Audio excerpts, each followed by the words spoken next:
Bismillahirrahmanirrahim. Assalamualaikum warahmatullahi wabarakatuh. Alhamdulillahilladzi ittasafa bil kamalat wassalatu wassalamu ala sayyidil mu'jizat sayyidina wa maulana Muhammadin alladzi fa'alul hasanat wajtinabul munkarat. Amma ba'du, qul subhanaka la ilma lana illa ma 'allamtana innaka antal alimul hakim. Rabbi shrah li sadri wa yassir li amri wahlul 'uqdatam min lisani yafqahu qawli. La ilaha illallah, la mawjuda illallah, la matluba illallah, la ilaha illallah, la ma'buda illallah, la maqsuda illallah. Bismillahi tawakkaltu 'ala Allah, la haula wa la quwwata illa billahil aliyyil azim.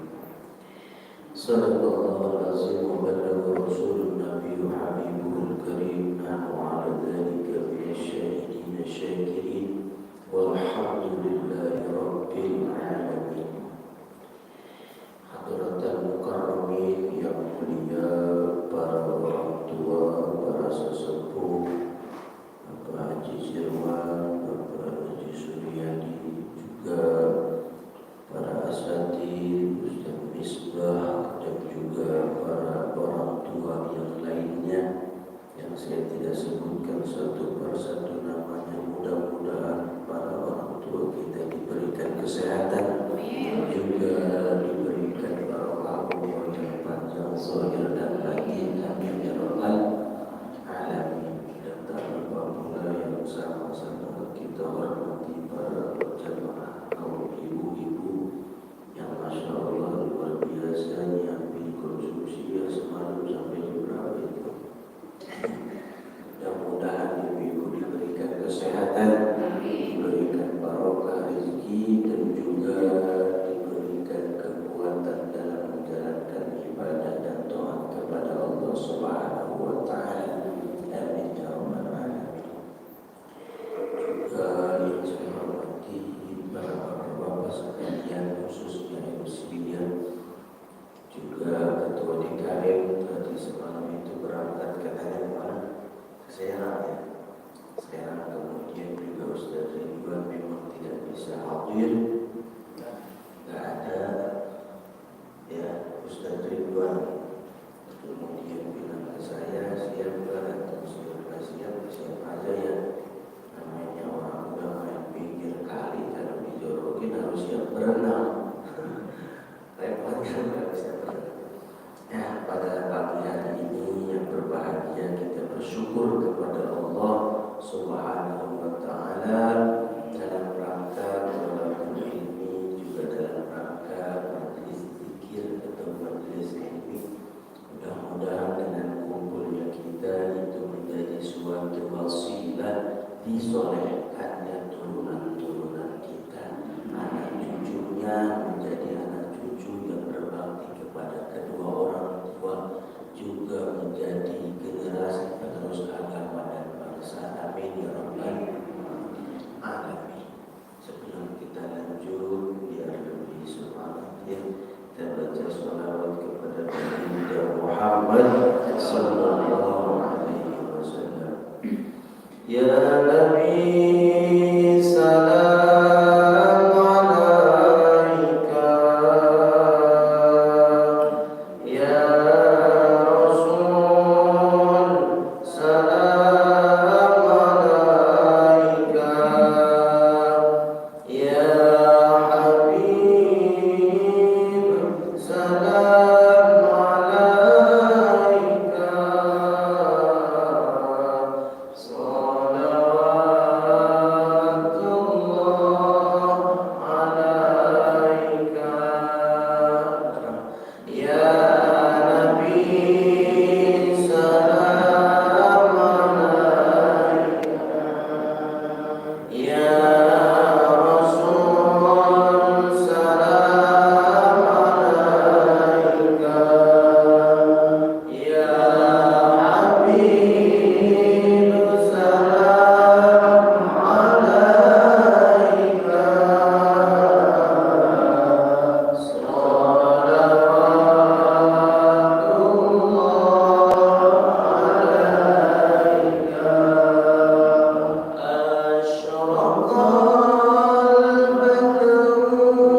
ingat ya.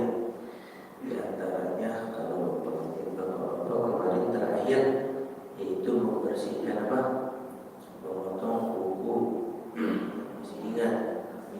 Memotong kuku juga membersihkan apa itu kemarin? Bulu-bulu yang ada di ketiaknya harus dibersihin. Nah, sebagian sifat yang terpuji di dalam kitab ini di halaman berikutnya, yaitu qala al-mu'allif rahimahullah ta'ala wa nafa'ana bi'ulumihi dzab'du adabin liqarin wadluban bakin minat tibyani wa nahu mukammila. Sebagian dari orang-orang yang mempunyai sifat yang terpuji ialah suka atau sering membaca Al-Qur'anul Karim. Nah, baca Al-Qur'an itu mempunyai adab-adabnya. Kalau di Jumat kemarin, pada Jumat, ibu-ibu sudah dibahas, ini sudah lewat ya. Sebagian adab membaca Al-Quran. Jadi likulli syai'in adabun. Setiap sesuatu ada adabnya. Masuk masjid ada adabnya.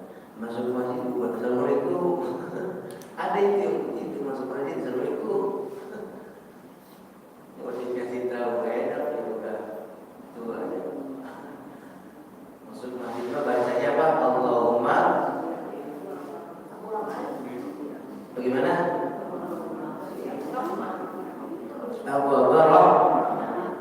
Jadi bukannya Assalamualaikum.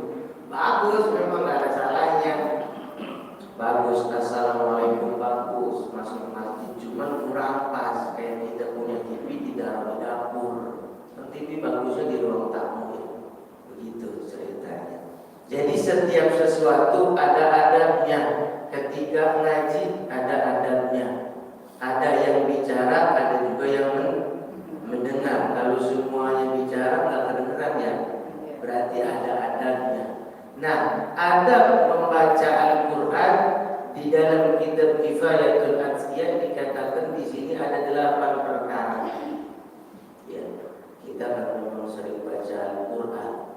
Maka kata Imam Ibnu Abbas dikatakan bahwasanya siapa yang masih hafal Al-Quran itu jumlahnya berapa ibu? Berapa ayat? 6.666 ayat. Jadi baru hari Jumat, Sabtu, Minggu, baru 3 hari masih hafal ya? Kita ada sebulan 2 bulan ya. 6.666 ayat. Itu menurut Imam Ibnu Abbas.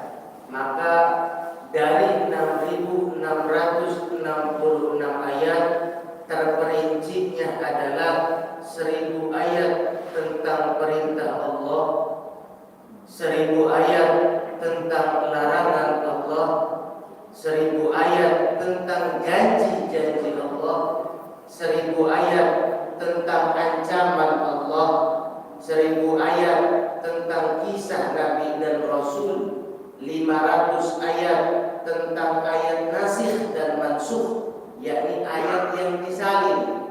Jadi perintah untuk umat-umat terdahulu disalin, diperintah buat umat Nabi Muhammad, namanya nasikh dan mansukh. 100 ayat tentang halal haram dan sisanya 66 zikir tasbih dan istighfar. Jadi jumlahnya 6.666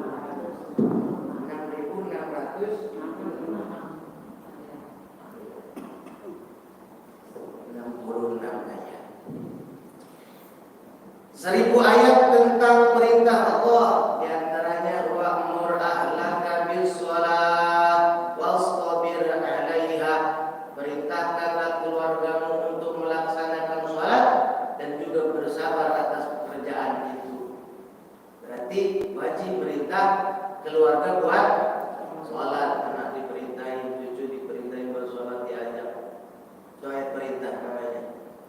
Juga ada ayat larangan Allah, dilarang judiyah, dilarang minum khamar, dilarang apa lagi? Maksiat banyak, larangan-larangan Allah jumlahnya 1000 ayat. Ada janji Allah, kalau orang bersyukur berarti nikmatnya ditambah, janji namanya. Ada ancaman Allah, berarti ketika gak syukur diturunkan azab yang amat sangat pedih. Itu diantaranya 6.666 ayat terdiri dari janji yang telah kita sebutkan. Karena agama adalah wad'un ilahyun ila ma yasluhu ma'adahu wa ma'ashahu. Agama adalah wahyu atau wabuk perintah dari Allah yang buat dikerjain untuk ila ma yasluhu, biar maslahat, biar beres, agar hidupnya bahagia di mana? Ma'ashahu, di dunia, wa ma'adahu, dan juga selamat, senang, beres, bahagia di akhirat. Itu agama namanya. Jadi kalau ada anak nggak mau makan, itu yang repot orang tuanya. Susah makan, bete, disuruh makan, dikejar-kejar tuh anak sampai diupain. Padahal ketika si anak makan, ibu nggak untung, bener ya? Ketika anak nggak makan, ibu nggak rugi. Kenapa sebegitu hebatnya ibu sampai nyuruh makan anaknya? Padahal ketika anaknya makan nggak untung ibunya. Ketika nggak makan, nggak mau, nggak rugi ibunya. Tapi luar biasa, sampai dibohong-bohong bagaimana caranya, yang penting makan. Jawabannya karena si ibu sayang sama si anak. Allah merintahi wa'mur ahlaka bisholati, pada sholat semua. Padahal ketika hamba-hambanya sholat, Allah nggak untung. Ketika hambanya seluruh dunia enggak ibadah, Allah nggak rugi. Lantas kenapa sampai luar biasa dalam Quran, dalam hadis, sehingga diperluas, diperjelas oleh para ulama untuk menjalankan perintah Allah? Jawabannya satu, rahmatan, karena Allah sayang sama kita. Padahal itu nanti pekerjaan baliknya, kembalinya kepada kita sendiri. Maka Al-Quran itu ibaratnya koordinat. Waktu Jumat tanggal berapa saya lupa, saya diundang untuk khotib di Laksa itu tuh, Basnas itu dekat Laksa. Saya kata jalannya itu di Sherlock. Begitu di Sherlock saya lihat nyampe, ikutin Google Map. Nah itu namanya koordinat. Ketika hidup di dunia, kita mau kemana arahnya? Ngikutin apa? Ngikutin Al-Quran. Jadi jelas. Padahal dari sini kita belum tahu sampai kemana nantinya. Yang jelas di alam alam barzakh itu ada namanya nikmat kubur, ada juga namanya siksa kubur. Ya. Maka ikutin koordinat, ikutin pedomannya itu Al-Quranul Karim. Nah, di antara adab membaca Al-Quran ini diperinci oleh musannif, yakni karangan kitab Syekh Sayyid Dimyati, dikatakan ayyakuna tali fi tilawatihi mukhlishan lillah. Bagi orang-orang yang sering mendawamkan umat muslim ini baca Al-Quran, niat yang pertamanya adalah mukhlishan lillah, yaitu ikhlas karena Allah. Jadi baca Qurannya benar-benar murni, tulus, ikhlas, tidak pengen apa-apa. Yang kedua, wa muridan biha wajhal karim, bermaksud karena ingin mendapatkan keridhaan Allah Subhanahu wa taala. Yang ketiga, wa taqarrubun ilaih, yakni ingin berdekat diri kepada Allah Subhanahu wa taala, taqarrub namanya. Yang keempat, wal fauza bisawabi, senang, bahagia dengan adanya balasan, yakni pahala dari Allah Subhanahu wa taala. Jadi enggak ngarep yang lain, ngarep pahala. Yang kelima, wa alla yakuna murayyan, baca Al-Qur'annya jangan sampai adanya riya.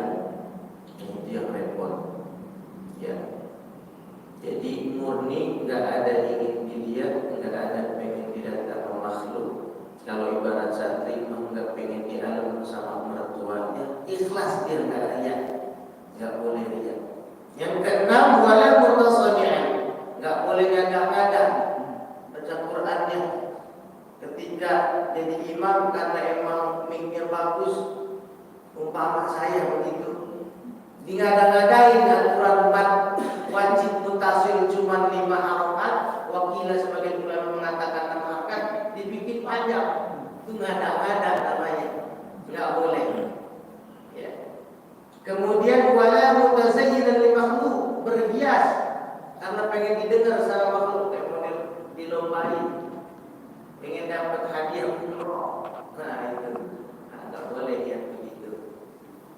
Yang kedelapan, walau taliban bi tilawati syai'an, nggak boleh ingin sesuatu apa-apa dari bacaannya, pengen mengharap sesuatu, katakan upah lah begitu.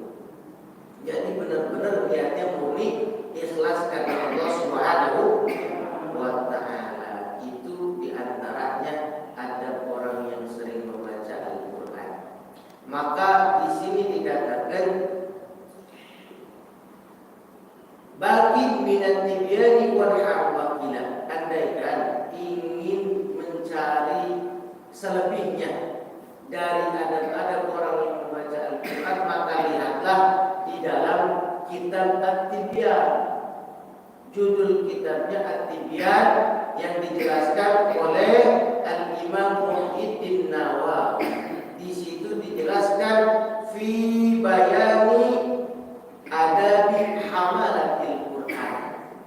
Di kitab Tibyan itu dijelaskan orang-orang yang sering membaca Al-Quran, adab-adabnya di dalam kitab Tibyan karangan Al-Imam Muhyiddin An-Nawawi. Jadi lebih luas lagi. Kalau di sini hanya sekelumit saja, karena memang kemarin untuk menjelaskan sifat-sifat bagian dari orang yang mempunyai sifat terpuji. Gitu.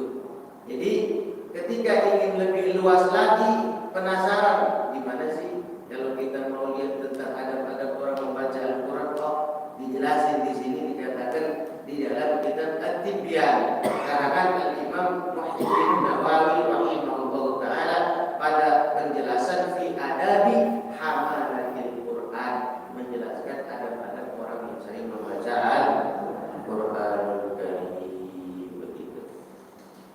Bismillahirrahmanirrahim. Tilawatul Qur'anil azim min afdhalil ibadat.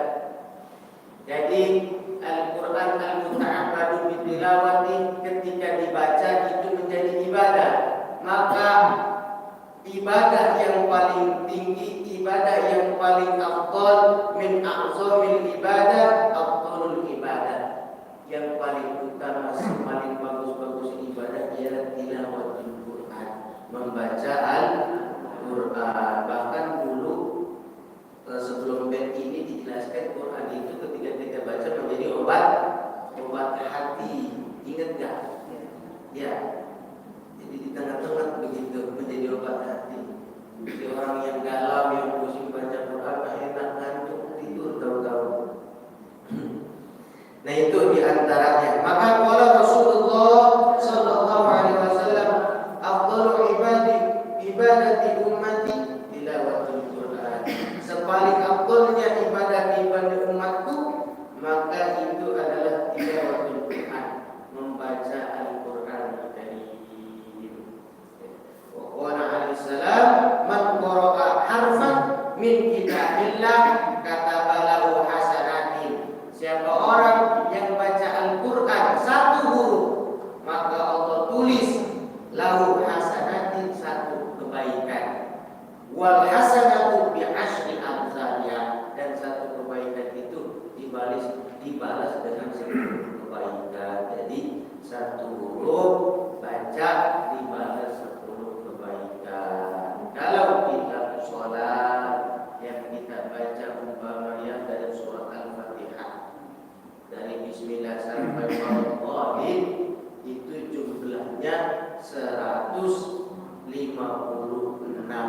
huruf, berikut tasdid-tasdidnya.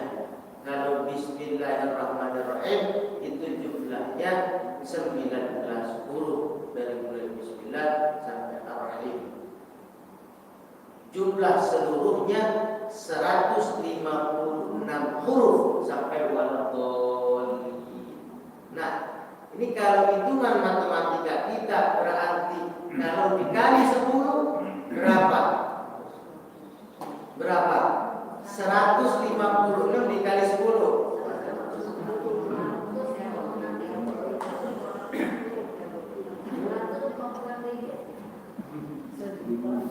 1560 itu kali 100 di luar sholat. Maka di sini dikatakan kalau sholatnya qala Ali karamallahu wajah, dikatakan oleh Imam Ali karamallahu wajah, man qara'a al-Qur'an wa huwa qa'imun fi shalah, orang yang baca Quran pada saat sholatnya berdiri. Nanti ada sholat dulu. Baca Quran, sholatnya berdiri dari mulai bismillah sampai waladhdallin, terus kemudian baca surat-surat yang lain. Kana lahu bi kulli harfin mi'atu hasanati. Setiap satu hurufnya Allah berikan 100 pahala, 100 kebaikan. Kita sholat tuh begitu beres tadi dari mulai rakaat pertama sampai terakhir, itu dari setiap hurufnya yang orang sholat berdiri itu 100 dikalinya 100. Satu huruf dikali 100. Berarti kalau Al-Fatihah 156 dikali 100 berarti 15.600.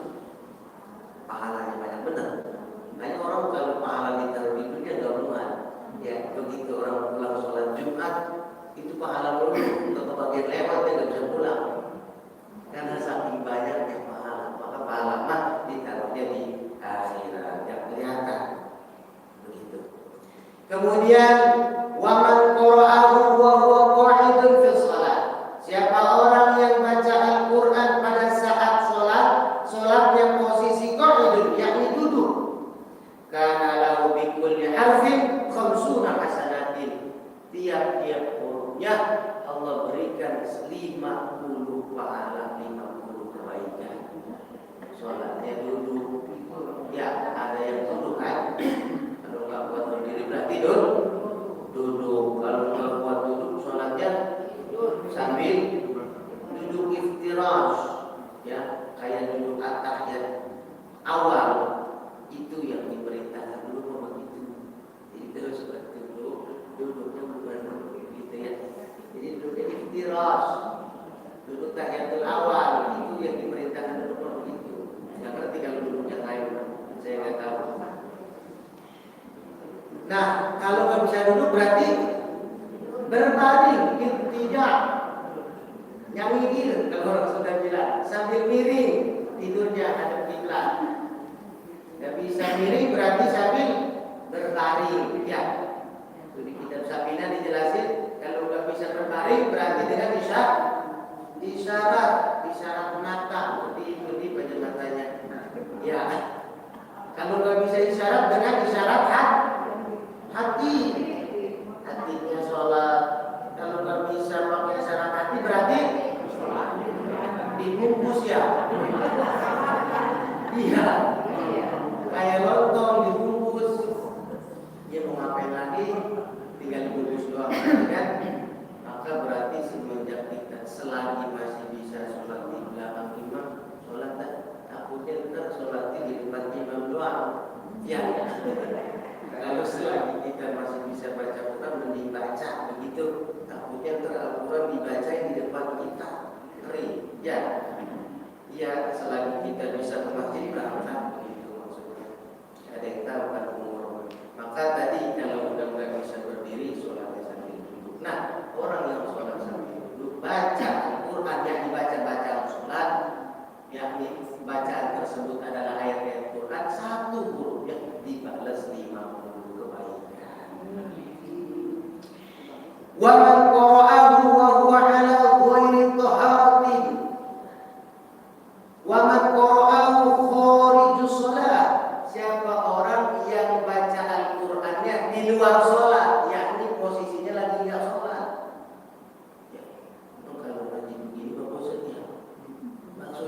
mah dalam kitab saya menjelasin doang. Ya, kan kalau ada apa namanya ibarat tukang begitu, ya pasang ya kalau tukang yang jago makan pakai benang ya, pasang batanya pakai benang biar rapi, pasang keramik nggak asal-asal, takutnya nggak lurus pasangan keramiknya.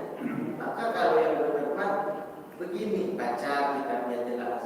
Jadi enggak kalau seperti sudah maka buku kalau isinya ngomong apa jelas, panjang aja.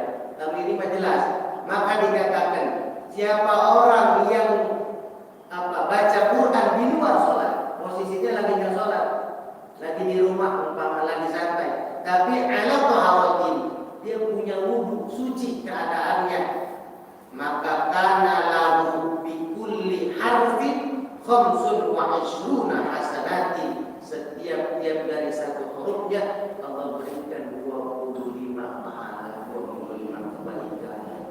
Ya, maka saya bukan dalam, mohon maaf nih yang lainnya, bukan dalam bapak mertua, bukan, memang beliau kalau pulang sholat baca Quran, pulang sholat baca Quran. Nah itu setiap satu hurufnya ketika punya wudu itu dikali 25 kebaikan. Satu hurufnya di luar sholat posisi punya wudu. Bagaimana baca Quran tapi nggak punya wudu? Wa huwa man qara'ahu ala ghairi taharatin. Orang yang baca Qurannya nggak ada wudu, yakni nggak dipegang Qurannya tapi dia baca, kan nggak boleh baca Quran nggak pegang wudu ya, nggak punya wudu. Kemudian kana lahu bi kulli harfin asyaratun dibalas dari tiap-tiap hurufnya 10 kebaikan, 10 pahala. Ibu punya wudu sambil masak baca apa namanya surat Fatihah apa? Jika punya wudu yang penting enggak pegang Quran. Kan syarat pegang Quran itu harus punya wudu. Dikatakan di surat Waqiah itu la yamassuhu illal mutahharun. Enggak boleh pegang kalau bukan suci keadaannya. Maka di situ di dalam kitab Syafi'iyah haram bagi orang yang tidak punya wudu haram megang mashaf. Bahasanya mashaf bukan Quran. Maksudnya mashaf apa? Ketika ada tulisan kayak Quran di kertas itu mashaf namanya. Nah kalau guru bapak ada ibu guru di papan tulis ditulis Bismillah itu mushaf namanya. Jadi pegang itu harus punya wudu. Itu ayat Quran kaligrafi. Pegang itu kudu punya wudu. Itu mushaf namanya. Setiap sesuatu yang ditulis ada lafaz Al-Qur'annya itu mushaf namanya. Maka kalau kita pegang itu punya wudu, harus punya wudu, apalagi Quran yang seluruhnya ayat-ayat Al-Qur'an kudu punya wudu. Nah, ketika enggak punya wudu kemudian baca Quran, tapi enggak dipegang Qurannya, dihafal, dibaca, itu dari tiap huruf-hurufnya dibalas 10 kebaikan. Luar biasa. Jika kita sibukkan diri kita dengan selalu membaca Al-Quran dari terakhir jam 5:30 itu ya. Bentar lagi ya Pak. Wa qala alaihi salatu wassalam yaqulu Allah ta'ala man shaghalahu dzikri wa tilawatan itabi'an mas'alati u'tiyahu afdalu ma u'tiya sa'ilin. Di dalam hadis qudsi Nabi Muhammad sallallahu alaihi wasallam bersabda, Allah Subhanahu wa taala mengatakan man syaghalahu, siapa orang yang sibuk dirinya. Sibuk ngapain? Zikri, membaca zikir, sibuk baca tasbih, sibuk baca Al-Qur'an, sibuk belajar, sibuk ngaji. Wa tilawati kitabi, dan juga sibuk ngedres tilawatil Quran, terus tiap hari baca Quran. An mas'alati, jauh dari minta kepadaku, u'tiyahu afdalu ma utiya, maka akan aku berikan sesuatu yang lebih utama dibanding orang yang selalu berdoa kepadaku. Maksudnya begini, orang tiap hari enggak punya kerjaannya ngaji, kayak santri itu sehari 3 kali kayak minum obat. Jam 7 ngaji, jam 8 ngaji, terus pada zuhur ngaji, pada asar ngaji, Sampai-sampai saking sibuknya al-mas'alah, lupa sampai minta kepada Allah, saking sibuknya baca Quran, saking sibuknya zikir, saking sibuknya belajar agama tiap hari ngaji, sampai lupa berdoa sama Allah. Maka dia akan diberikan uktiyahu afdalu ma utiya sa'id, diberikan sesuatu yang mana sesuatu tersebut lebih utama, lebih bagus, lebih baik dibanding orang yang selalu berdoa kepada Allah Subhanahu wa taala. Paham maksudnya ya? Jadi orang berdoa sama Allah pada sholat, berdoa dia minta pengen kaya, berdoa minta pengen sehat. Nah ini mah yang ini, yang satu lagi nih enggak pernah berdoa, sibuk dirinya dengan ngaji, sibuk ngaji, sibuk zikir, sampai lupa berdoa sama Allah, maka orang tersebut diberikan sesuatu yang lebih bagus dibanding orang yang selalu berdoa kepada Allah Subhanahu wa taala. Itu dikatakan di dalam hadis qudsi bahwasanya Nabi Muhammad SAW bersabda seperti itu. Nah, hadis qudsi adalah hadis lafadznya dari Allah, maknanya dari Allah yang bersabda, yang mengatakan itu baginda Muhammad sallallahu alaihi wasallam.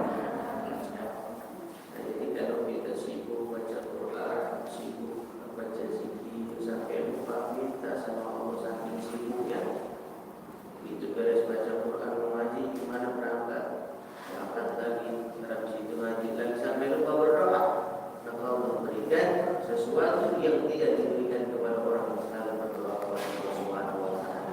Maka para ulama salafus saleh dulu luar biasa, yaitu besar yang al-ma'ruf al-maghfurlah atau itu luar biasa. Memang kerjaan itu kedua. Sampai-sampai orang-orang berebut pengen naikin haji, duitnya pengen kepakai biar beliau sampai berangkat haji, duitnya pengen kepakai dibeliin untuk bangun pesantren beliau. Orang berebut pengen ngasih beliau, karena itu yang tadi dikatakan itu. Kalau dia sibuk dalam perkara haji dan zikir sampai lupa minta kepada Allah, maka Allah berikan sesuatu yang lebih utama. Terakhir, di sini ada tatimmatun, yakni penyempurna untuk wawasan lebih luas. Qala al-Imam an-Nawawi rahimahullah ta'ala fil azkar, dalam kitab azkar dikatakan yang bagi ayuhafil ala tilawati lailan wa naharan, penting bagi kita untuk menjaga selalu bacaan Quran lailan pada malam hari, wa naharan atau di siang hari. Safar pada saat kita berpergian, maksudnya di luar rumah lagi silaturahmi kemana dibaca Al-Quran. Wa hadir, atau pada saat kita hadir, yakni ada di rumah lagi tidak kemana-mana baca Quran. Wa qad kana salafun radhiyallahu anhu ibadatul mukhtalifatun fil qadri. Bahkan ada pada ulama salaf mempunyai waktu yang berbeda-beda dalam menghatamkan Al-Quran. Sebagian ulama yakhtibuna fi kulli syahrain khatamatan. Ada ulama ngahatamin Al-Quran 2 bulan 1 kali khatam. Ulama terdahulu 2 bulan 1 kali khatam. Wa akhiruna fi kulli syahrin khatamatin. Dan sebagian ulama lain sebulan sekali 1 kali khatam. Ya, ada yang 2 bulan sekali, ada yang 1 bulan sekali. Wa akhiruna fi kulli asri layali. Dan ada ulama yang lain hafal atau hatam asrul layali khatamatin, 10 hari 10 malam hatam bacaan Quran dari mulai Fatihah sampai Anas. Wa akharuna fi kulli zamani layali khatamatin. Dan ada sebagian ulama 8 hari 8 malam hatam bacaan Quran. Kita nih belum ketahuan yang mana nih, yang berapa kali sekali kita hatamnya. Ini lagi nyebutin doang, ya tadi ya. Ini lagi nyebutin bahwasanya ulama-ulama itu begitu. Kita kali bisa dikontar, bukan berarti kita pengen menghatamin 7 hari. Yang benar kita ya. Artinya kalau kita nonton bola tuh bukan kita pengen jadi pemain bola, tapi kita demen, cinta sama itu pemain. Dan seperti ini, ketika dikatakan ulama itu ada yang 8 hari 8 malam. Wa akhiruna fi kulli sabil layali khatamatin. ada lagi sebagian ulama 7 hari 7 malam khatam baca Quran. Wa hadza fi'lu aktsarihi, dan ini adalah sebagian paling banyaknya pembacaan para ulama salaf. Wa akhurna fi kulli sittin lailin, ada lagi 6 hari 6 malam khatam Quran.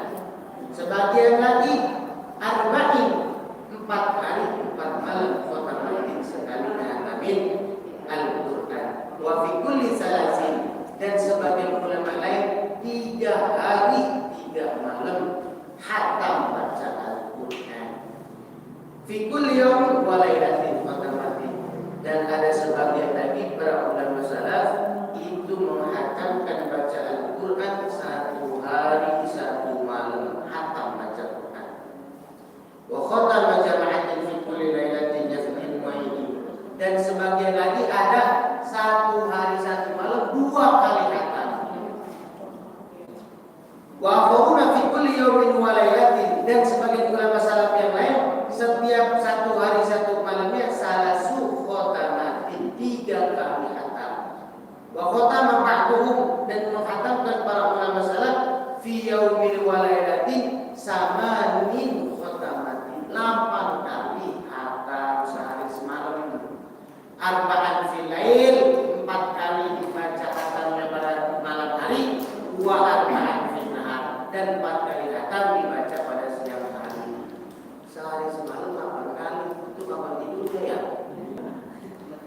Iya, itu namanya para wali kekasih Allah yang mudah-mudahan kalau kita jelasin pakai akal mah itu disebutnya kharikul adat, yakni keluar dari kebiasaan manusia. Enggak ngerti akal kita 8 kali khatam sehari semalam. Waya kapan dia makan, waya kapan dia mau minum, mau tidur, 8 kali khatam siang dan malam. Maka para wali begitu, jangankan ulama-ulama terdahulu, ada ulama sekarang aja di Banten namanya Buya Muhtadi. Itu kalau udah zikir udah ratusan ribu. Kita pernah ikut istighosah sama beliau. Itu kalau ibarat guru udah gacor, udah udah manteng, udah muraqabah, udah enggak jelas dirinya. Bukan la ilaha illallah lagi, udah enggak jelas. Bahkan baca Yasin 40 kali dalam waktu yang sebentar. Kita santri ngikutin, baru 3 kali baca khatam Yasin, beliau udah 40 kali. Ya nah, apalagi ulama-ulama terdahulu, sampai bahkan di sini dikatakan 1 hari 1 malam 8 kali khatam, siang 4 kali, malam 8 kali. Dan itulah para wali, para ulama kekasih Allah yang luar biasa dalam menghatamkan Al-Quran. Dengan adanya ini penjelasan, mudah-mudahan kita diberikan oleh Allah ahlul Quran. Amin ya rabbal alamin. Karena apa? Iqra'ul Quran fa innahu ya'ti yaumal qiyamati syafi'an li ashabi. Orang yang sering baca Quran, nanti itu Al-Quran syafi'an li ashabi, menjadi penolong, menjadi syafaat buat bagi pembacanya. Kalau dia sering baca Quran, menolongin kita di akhirat untuk bacaan tersebut. Maka sedikit banyaknya dibaca, walaupun sehalaman, walaupun sa'in, paling dikit sa'in ya, ada ain di pinggir itu makrok namanya. Nah itu paling dikit baca. Kalau belum apa lancar, maka niatnya belajar baca Al-Quran. Kalau belum lancar, saya ulangi, niatnya jangan baca Quran, tapi niatnya belajar baca. Ketika salah tidak dapat dosa, dan ketika salah itu tidak diampuni oleh Allah Subhanahu wa Ta'ala. Jadi kalau salah nggak dosa, dapat ampunan karena masih belajar. Ya. Maka kalau belum itu belajar. Siapa yang kiranya mau belajar? Jadi emang gengsi kita kita belum bisa, padahal belum belajar. Belajar nggak apa-apa, belajar. Kalau emangnya di tempat umum nggak mau, panggil ke rumahnya. Tapi rumah masuk nggak ada orang, nggak malu. Kalau di tempat umum ramai, umpama panggil ke rumah. Maka kalau banyak disebutnya beribadah baca Quran, bagus begitu, karena dari kecil diajarin baca Iqra', lancar terus ke juz aman, kemudian ke bacaan Quran sampai lancar, karena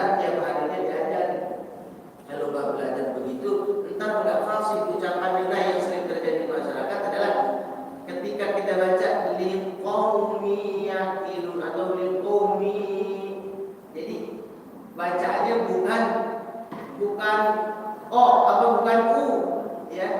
Li qaumi. Kan ada tuh surat Yasin atau ayat-ayat yang lain. Jadi bacanya jangan li qaumi, jangan o, ya. Li qaumi yakinun. Atau ayat-ayat yang lain. Nah, itu jangan bunyinya jangan o. Maksudnya jangan li qaumi, tapi li qaumi u. Itu mati namanya. Nanti kita perjelas lagi ada namanya atau waqaf, ada tanda la, ada tanda mim, waqaf lazim, ada isma, ada imala, ada sakta, ya, tanafus, tidak bernafas sejenak. Di dalam surat Yasin siapa yang hafal? Surat Yasin apa? Yang sakta mim marqadina hadza marqadina. Jadi la tanafus, sebentar jeda, bangsa 2 detik, 3 detik tidak nafas. Sakta namanya. Jadi jangan mim marqadina hadza, itu menafas namanya. Nah, itu di situ ada hukum sakta. Tidak boleh nafas. Kemudian ada isma, ya. La tamanna, ada isma, ada lagi imala, yang sudah dibaca Bukhari kalau Jumat tuh wadduha gitu. Ya, wadduha itu boleh karena imam Quran itu 7, Pak. Imam Quran 7, riwayatnya 2. Jadi ada 14 imam. Kalau yang sering kita baca tiap hari itu riwayat Hafiz. Riwayat Asim yang periwayatnya adalah Imam Hafiz. Jadi baca tiap hari yang kita baca tuh itu kita mengikuti Imam Asim riwayat Hafiz. Jadi boleh ketika orang baca wadduha, wah itu ada imam-imamnya. Maka tidak mudah buat nyalain orang kalau kita baca. Mudah-mudahan kita diberikan oleh Allah kesehatan dan kekuatan dalam menjalankan perintah Allah dan sunnah-sunnah Rasul. Di antaranya kita menjadi orang ahli Quran dan cinta kepada Quran, karena Al-Quran nanti pada hari kiamat menjadikan syafaat penolong buat kita yang sering membaca. Amin ya rabbal alamin. Kurang lebihnya saya mohon maaf.